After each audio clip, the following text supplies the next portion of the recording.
মধ্যপ্রাচ্যের উত্তপ্ত রাজনৈতিক বাস্তবতায় এক রহস্যময় গোষ্ঠীর নাম প্রায়শই উঠে আসে দ্রুজ। কিন্তু কারা এই দ্রুজ, কেন তারা অন্য ধর্ম বা জাতিগোষ্ঠী থেকে এতটা আলাদা, আর সবচেয়ে গুরুত্বপূর্ণ প্রশ্ন, ইসরায়েলের মতো বিতর্কিত রাষ্ট্রের পাশে তারা কেন দাঁড়ায়। দ্রুজ এক ধর্মীয় ও জাতিগত সংখ্যালঘু সম্প্রদায়। এদের প্রধানত পাওয়া যায় লেবানন, সিরিয়া, ইসরায়েল ও জর্ডানে। ধর্মীয়ভাবে তারা ইসলামের শিয়া ধারার ইসমাইলি মতবাদ থেকে উদ্ভূত, তবে বর্তমানে তারা নিজেদের একটি স্বতন্ত্র ধর্ম হিসেবে পরিচয় দেয়। 11 শতকে মিশরের ফাতেমীয় খিলাফতের শাসনামলে এই মতবাদের উদ্ভব ঘটে। আল হাকিম নামের এক শাসকের দেবত্বের ধারণা থেকে শুরু হয় এই নতুন চিন্তার বিস্তার, যা পরে গোপনীয় ধর্মীয় বিশ্বাস বা দর্শনে পরিণত হয়। দ্রুজ ধর্মে পুনর্জন্মে বিশ্বাস, ঈশ্বরের একত্ববাদ এবং ধর্মীয় গোপনীয়তা গুরুত্বপূর্ণ। তারা বাইরের কাউকে ধর্মান্তর করে না এবং ধর্ম চর্চা করে অত্যন্ত গোপনে। ইসরায়েলে বর্তমানে প্রায় 1,40,000 দ্রুজ বসবাস করে, যাদের অনেকেই গালিলি ও কার্মেল পাহাড়ে।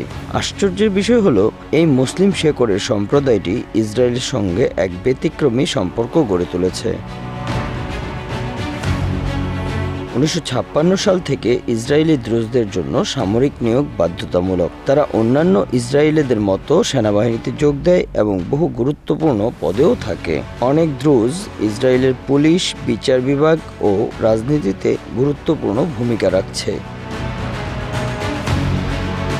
কিন্তু কেন এক আরব মুসলিম শেকড়ের গোষ্ঠী একটি ইহুদি রাষ্ট্রের পক্ষে অস্ত্র ধরছে? উত্তরটি অনেক জটিল, তবে মূলত 3টি কারণ এখানে গুরুত্বপূর্ণ।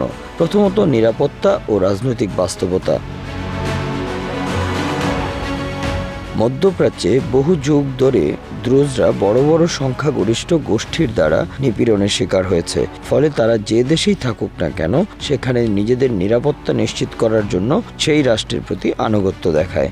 ইসরায়েলে তাদের এই কৌশলিক অবস্থান বিশ্বস্ত সংখ্যালঘু হিসেবে কাজ করছে। ইসরায়েলি দ্রুজরা সাধারণত মুসলিম আরব নাগরিকদের চেয়ে অনেক বেশি সুযোগ সুবিধা পান, যেমন সরকারি চাকরি, শিক্ষা, ভাতা ইত্যাদি। সেনাবাহিনীতে কাজ করেও তারা সম্মান অর্জন করেছে। তৃতীয়ত, ধর্মীয় দর্শনের কারণে রাজনৈতিক নিরপেক্ষতা। দ্রুজ ধর্মীয়ভাবে জাতীয়তাবাদ বা প্যান ইসলামিজমে সক্রিয় নয়, বরং তাকিহা নামক এক মতবাদ অনুসরণ করে, যেখানে নিজের ধর্ম ও পরিচয় রক্ষার্থে সময় ও পরিস্থিতির সাথে অভিযোজন বৈধ। তবে ইসরায়েলের জাতিরাষ্ট্র আইন পাশ হওয়ার পর অনেক দ্রুজ হতাশ হয়েছে। এই আইনে বলা হয়েছে ইসরায়েল শুধুমাত্র ইহুদি জাতির রাষ্ট্র। দ্রুজ নেতারা বলেন এটা তাদের অবদানকে অস্বীকার করে। তবুও সামগ্রিকভাবে ইসরায়েলি দ্রুজরা রাষ্ট্রের সঙ্গেই থেকে যায়, কারণ তারা জানে মধ্যপ্রাচ্যের অস্থিতিশীল পরিবেশে টিকে থাকার সবচেয়ে বড় শক্তি হল অভ্যন্তরীণ স্থিতিশীলতা ও রাষ্ট্রীয় মিত্রতা। সিরিয়ায় দ্রুজরা বহুবার সরকারের পক্ষে বা বিদ্রোহীদের সঙ্গে দ্বন্দ্বে জড়িয়েছে।